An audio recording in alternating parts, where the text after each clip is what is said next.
காவேரி வந்து ரொம்ப சந்தோஷமாக இருக்கிறத பார்த்துட்டு ராகினி வந்து ஒரு முடிவு பண்ணுறாங்க.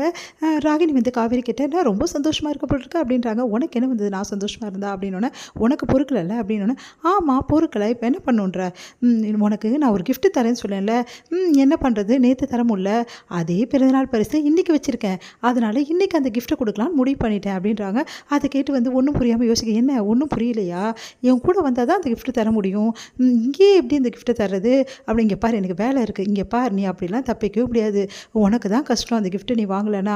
வா என் கூட வந்தால் தான் அந்த கிஃப்ட்டு என்னன்னு நீ தெரிஞ்சுக்க முடியும், இங்கே பார் நான் எப்படி வர முடியும், ஆஃபீஸ்க்கு போகணும், ஆஃபீஸ்க்குலாம் அப்புறம் போய்க்கலாம், போயிட்டு விஜய்கிட்ட நான் கூப்பிட்டேன்னு சொல்லிடாத, அப்புறம் அந்த கிஃப்ட்டை பற்றி தெரிஞ்சால் பெரிய பிரச்சனை ஆகிடும், அதனால் அந்த கிஃப்ட்டை பற்றி நீ விஜய்கிட்ட சொல்கிறது தான் நல்லாயிருக்கும், அதனால் ஏதாவது ஒன்று சொல்லிவிட்டு முதல்ல என் கூட கிளம்பி வா அப்படின்றாங்க. அதிர்ச்சி அடைகிறாங்க நம்ம காவேரி, இவ என்ன சொல்கிறா அப்படின்னு சொல்லிட்டு அடுத்து வந்து இங்கே ஆசிரமத்தை கூட்டின்னு போகிறேன், இங்கே எதுக்கு கூட்டிகிட்டு வந்தேன் அப்படின்னு சொல்லிட்டு கேட்குறாங்க. எதுக்கா அப்படின்னோடனே அப்போ அவங்க அப்பா, அதுக்கப்புறம் வந்து அஜய் எல்லாருமே வராங்க. அதை பார்த்து அதிர்ச்சி, இவங்களாம் எதுக்கு இங்கே வராங்க அப்படின்னு சொல்லிட்டு அதிர்ச்சியாக பார்த்துட்ருக்காங்க. பார்த்தா வெண்ணிலாவோட ரூமுக்கு கூட்டிகிட்டு போகிறாங்க. இந்த பொண்ணா அப்படின்னு சொல்லிட்டு யோசிக்கிறாங்க.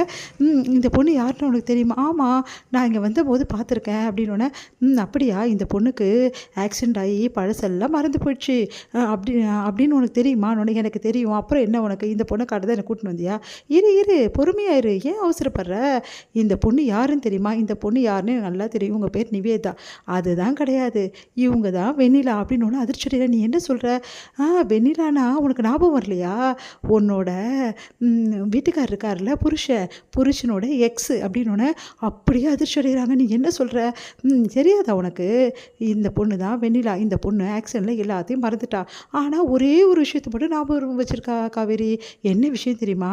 அதுதான் உன் புருஷன், என்ன சொல்கிற, நான் சொல்கிறது உண்மை இல்லைன்னு நினைக்கிறியா, பாரு அந்த பொண்ணு கையில் ஒரு பேப்பர் இருக்கும் அப்படின்னு அதிர்ச்சி, இந்த பேப்பரை பார்த்தியா, இதில் உன் புருஷன் தான் இருக்கார், ஏன்னா அந்த பொண்ணும்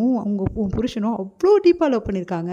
கொஞ்சம் செலவாக பண்ணியிருக்காங்க, அப்போது உன் வீட்டுக்காரர் உன் கூட இருப்பார்னு நினச்சிக்கிட்டியா அப்படின்னு அப்படியே அதிர்ச்சி, ஒன்றுமே புரியல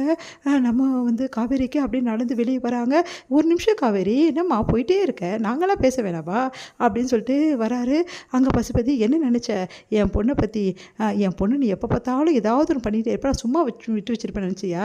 என் பொண்ணு வந்து கஷ்டப்பட்டுருக்கும், நீ மட்டும் சந்தோஷமாக வாழ்வியா, உன் சந்தோஷம் முடிஞ்சிச்சுல, இப்போ போய் சொல்லி பார்க்கலாம் உன் வீட்டுக்காரர்கிட்ட வெண்ணிலா வந்துட்டா அப்படின்னு சொல்லிட்டு, அவளை தான் உன்னை தூக்கி போட்டுட்டு வெண்ணிலா வேணும்னு அவள் பின்னாடியே போயிடுவான், இந்த வாழ்க்கை உனக்கு நிலைக்குமா, கண்டிப்பாக நிலைக்காது, ஏன்னா இதுக்கப்புறம் உன் புருஷனாக அவன் இருக்க மாட்டான் உன் கூட, ஏன்னா வெண்ணிலா கூட தான் போவான், வெண்ணிலாவோட லவ்வராக தான் இருப்பான், அப்புறம் என்ன உன் வாழ்க்கை அவ்வளோதான், இந்த விஷயத்த உன் புருஷன்கிட்ட நாங்கள் சொல்லியிருப்போம், ஏன் சொல்ல தெரியுமா, நீ ஏன் உன் புருஷன்கிட்ட சொன்னால் தான் நல்லா இருக்கும்ல, அதனால தான் சொல்லலை அப்படின்னு சொல்லிட்டு ராகினி சொன்னோன்னே தாங்கவே முடியல. நம்ம வந்து காவேரியால் அவங்களால தாங்க முடியாமல் மனசு கஷ்டப்படுறாங்க. அப்படி பார்த்துக்கிட்டே இருக்காங்க. போயிட்டு உன் புருஷன்கிட்ட சொல்லி வெளினா வந்து கூட்டிகிட்டு போயிட்டு சேர்த்து வச்சுட்டு நீ வந்து உங்கள் வீட்டுக்கு போயிடு, அப்புறம் என்ன, நீ உங்கள் வீட்டுக்கு போயிட்டேன்னா அதுக்கப்புறம் நான் பழி வாங்குறது இந்த கதை எல்லாத்தையும் விட்டுருவேன், அதுக்கப்புறம் என் வாழ்க்கையை நான் வாழ ஆரம்பிப்பேன், போமா காவேரி செல்லக்குட்டி போமா அப்படின்னோடனே தாங்கவே முடியல காவேரியால், அப்படியே அங்கே அழுது நின்று அப்படியே கிளம்புறாங்க. அவங்க நினச்சி பார்க்குறாங்க, விஜய் சொன்ன விஷயத்தை எல்லாத்தையுமே நினச்சி பார்க்குறாங்க. விஜய் வந்து இந்த மாதிரி வெண்ணிலா வந்தால் நீங்கள் என்ன பண்ணுவீங்கன்னு கேட்டோன்னே,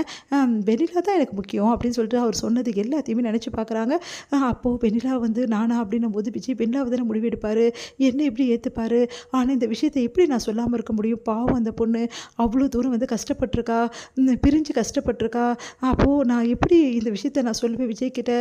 சொல்லி தான் அவனும் காவேரி, வேறு வழி கிடையாது, நீ என்றைக்குமே அடுத்தவங்க விஷயத்துக்காக எப்போவுமே சுயநலம் பண்ணதே கிடையாது, உன் குடும்பத்துக்கு மட்டும் தான் நீ சுயநலமாக இருந்திருக்க, அதனால் ஒரு பொண்ணுக்கு துரோகம் பண்ணுறது தப்பு காவேரி, எப்படியும் அவருக்கு விஷயம் தெரியதான் தெரியும், நீ ஏன் சொல்லிடு காவேரி, அதுதான் உனக்கு நல்லது அப்படி சொல்லிட்டு அவங்க யோசிக்கிறாங்க. விஜய்கிட்ட இந்த விஷயத்தை நான் கண்டிப்பாக சொல்லுவேன், விஜயே முடிவு பண்ணிக்கிட்டோம், நான் வேணுமா வெண்ணிலா வேணுமான்னு சொல்லிட்டு அவர்கிட்ட தான் இருக்க எல்லா முடிவும், ஆனால் எனக்கு நல்லா தெரிஞ்சு போச்சு என் வாழ்க்கை அவ்வளோதான், இப்போ தானே நான் வந்து என் வாழ்க்கை சரியாயிடுச்சு, இதுக்கப்புறம் என் வாழ்க்கையில் எந்த பிரச்சனையும் இல்லை அப்படின்னு சொல்லிட்டு நான் நினச்சேன், என் வாழ்க்கை நான் இப்போ தானே வாழவே ஆரம்பித்தேன், அதுக்குள்ளே இவ்வளோ பெரிய விஷயத்தை எனக்கு வந்து நடந்திருக்கே அப்படின்னு சொல்லிட்டு அவங்களால தாங்கிக்கவே முடியல, நினச்சி பார்த்து அழுகிறாங்க. இதுக்கப்புறம் அவர் எனக்கு இல்லையா, அவ்வளோதான் என் வாழ்க்கை அப்படின்னு சொல்லிட்டு அழுதுட்டுருக்காங்க. இங்கே வந்து செமையாக சந்தோஷமாக இருக்காங்க ராகினி. என்னம்மா பட்டு நம்ம சொல்லிட்டோம், இப்போ என்ன நடக்கும், இந்த பொண்ணை வந்து விஜய் வந்து கூட்டிகிட்டு போயிடுவார், காவேரியை அவங்க வீட்டுக்கு அனுப்பிச்சிடுவார், அப்புறம் என்ன, நம்ம நினச்சபடி எல்லாமே பக்காவாக நடக்குதுப்பா அப்படின்னோடனே உடனே வந்து கண்டிப்பாக காவேரி வெளியே போயிடுவாள், கண்டிப்பாக போயிடுவா அப்படின்னு சொல்லிட்டு அஜயும் சொல்கிறாரு.